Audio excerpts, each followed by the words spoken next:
आपको ऐसा लगता है कि बॉम्बे वेलवेट जो फिल्म थी वो अगर चल जाती तो शायद आपके उस कैरेक्टर को लोग और ज़्यादा पसंद करते, क्योंकि मेरे हिसाब से सुनील पुरी शेखावत के बाद आपका निभाए वो मेरे को बेस्ट कैरेक्टर लगता है जिमी मिस्त्री। I believed I was putting my heart and Efforts. soul into as it should be, and that they were not landing. तो आपको लगता है कि क्या मैं कुछ गलत कर रहा हूँ, लेकिन एक एक्टर एक दुनिया में काम करता है, वो दुनिया डायरेक्टर इजाद करता है। अगर दुनिया लोगों तक पहुंचती है तो एक्टर का काम लोगों तक पहुंचता है। अगर दुनिया लोगों तक नहीं पहुंच रही है तो ऐसा होता है कभी कभी कि ज़्यादातर दुनिया ना पहुंची हो लेकिन एक एक्टर का काम पहुंच गया। But mostly I have seen that if the world of the story works then the characters in the story, actors who are playing them. तो आपको क्या लगता है उसकी जो दुनिया थी, उस फिल्म की दुनिया, वो कहाँ फेल हो गई? बॉम्बे वेलवेट कहाँ मिस कर गया? Bombay Velvet, which is another very big disaster of Indian cinema. मैंने वाकई में कभी ऐसा नहीं सोचा अपने जहन में कि Bombay velvet is something that failed, right? Because I never believed that powder was something that failed. I never believed it. Because when you're working in something, you know that it's being done in a very particular way.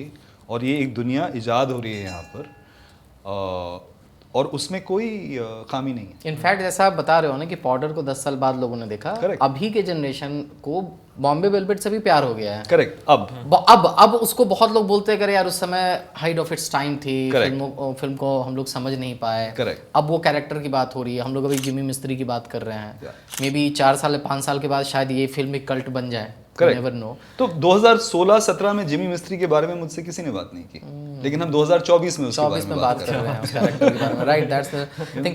अनुराग कश्यप के साथ काम करने का कैसा experience था? उनका वैसा कहा जाता है कि वो स्क्रिप्ट नहीं देते हैं या बहुत ही एक्सटेम्पो होता है कि वहाँ पे वो अगर कोलाहल नहीं हो सेट पे तो वो फिर वो कंफ्यूज हो जाते हैं कि उनको बहुत ही सिस्टमेटिक तरीके से काम करना नहीं आता है। तो आप लोगों को क्या स्क्रिप्ट अगर दी जाती थी, क्या प्रोसेस था उनका? वो तो जब फिल्म खत्म हुई तो मेरे पास स्क्रिप्ट के इतने सारे ड्राफ्ट्स थे कि मुझे एक कार्टन ढूंढना पड़ा उनको रखने के लिए। और कहते हैं स्क्रिप्ट नहीं मिलती, बताओ यार। लेकिन बॉम्बे वेलवेट में क्योंकि मैंने उनसे मांगी थी, उन्होंने मुझे हर ड्राफ्ट भेजी।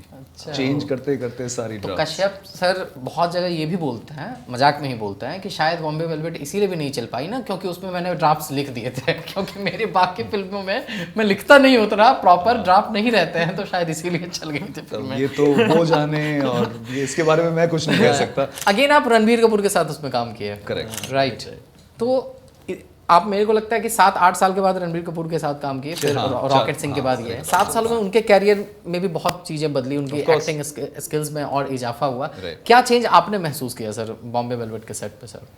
No, just the fact of more experience, of being more in. He must be in Rocket Singh. He must be about 27, and here he was, in his mid to early to mid 30s. Right. So obviously you could see the transition from a younger actor to as happens with all of us. So it was a great pleasure in Rocket Singh and then again in Bombay Velvet. Okay. Thank you for watching this full clip, और मैं आपसे वादा करता हूँ कि इसका full podcast भी देख के आपको काफ़ी मजा आने वाला है। Link in the description.